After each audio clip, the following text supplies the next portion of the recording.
আমার বাসায় আমার একটা কাজিন আসছে, বুঝছো, ফারিয়া। মানে ও আসার পর না কি উল্টাপাল্টা কথা বলতেছে, আমি না কোনো মতো ওকে ম্যানেজ করতে পারছি না। কি কথাবার্তা শুরু করছে? হয়েছে কি, ছোটবেলায় না পুতুল পুতুল খেলতাম, বুঝছো আমরা। তখন কি না কি বলেছে, এগুলো সব মাথার মধ্যে রেখে দিয়েছে। এখন এসে আমাকে ধরেছে আর বলছে যে আমার সাথে প্রেম টেম করবে আর কি। কিন্তু আমি তো ছোটবেলায় বলেছি এগুলো, এগুলো এখন মানে বুঝতে পারছে না আর কি, বুঝছো না।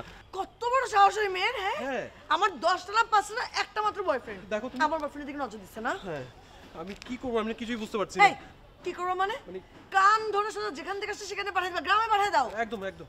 আমার তো মন চাইছে মেয়েটার কষে। না না না, জানা এত কষ্ট করতে হবে না।